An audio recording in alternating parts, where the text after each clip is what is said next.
Hi எல்லாருக்கும் வணக்கங்க. இன்றைக்கி ஒரு ஹெர்பல் தாங்க. என்னென்னு பார்க்கலாம் வாங்க. இது வந்து வேரிகேட்டட் கற்பூரவள்ளிங்க. இது கரிசலாங்கண்ணி வெள்ளை. இது மஞ்சள் கரிசலாங்கண்ணி. மஞ்சள் கரிசலாங்கண்ணினா மஞ்சள் நிறத்தில் பூ பூக்குங்க. அதிகமாக பார்த்துருக்க மாட்டீங்க, ரேர் வெரைட்டிங்க.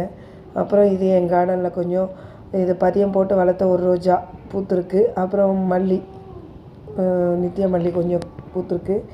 இது வந்து மருதாணிங்க. மருதாணிலேயே 2 விதமான மருதாணி இருக்குதுங்க. நார்மலாக நிறைய வந்து பார்த்துருப்பீங்க, வெள்ளை நிற மருதாணி. வெள்ளை நிறத்தில் பூக்கள் பூக்குங்க. இது வந்து சிகப்பு நிறத்தில் பூக்கிற மருதாணி. இதில் வந்து சிவக்கிற தன்மை அதிகம்னு சொல்லுவாங்க. அது நான் ஹேர் ஆயிலுக்காக கொஞ்சம் எடுத்துகிட்டு வந்திருக்கேன். இது தாங்க கேசவர்தினி. கேசவர்தினி பூக்கள் வந்து இந்த ஊதா நிறத்தில் இருக்குங்க. இதனோட இலைகள் வந்து இப்படி தாங்க இருக்கும். இதை எல்லாத்தையும் போட்டு ஹேர் ஆயில் காய்ச்சதுக்காக எடுத்துகிட்டு வந்திருக்குங்க. இது வந்து தவணங்க. இதுவும் மாடி தோட்டத்திலேயே தாங்க வளர்த்துட்ருக்கேன். இது வந்து செண்பகம் ஹைப்ரிட் வெரைட்டிங்க. இது எல்லாம் ஃப்ராக்ரன்ஸ்க்காக யூஸ் பண்ணுவோம். அப்புறம் என் மாடி தோட்டத்தில் ஹேர் ஆயில் காய்ச்ச கருவேப்பிலையும் கொஞ்சம் கிடச்சிருக்குங்க.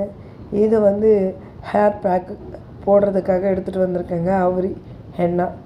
இது வந்து இளநரை ஸ்டார்ட் ஆகும்போது இந்த அவுரி பேக்கை வந்து நம்ம போட்டுட்டு வந்தோம்னா அந்த இளநரை கொஞ்சம் கண்ட்ரோல் ஆகுங்க. அப்புறம் வீட்டில் கொஞ்சம் கலப்புக்கீரை அது நமக்கு கொஞ்சம் கிடச்சிதுங்க. இது தாங்க இன்றைக்கான அறுவடை. பிடிச்சிருந்தால் லைக் பண்ணுங்கள், மறக்காமல் என் சேனல் சப்ஸ்கிரைப் பண்ணுங்கள். தேங்க்யூ. Happy gardening.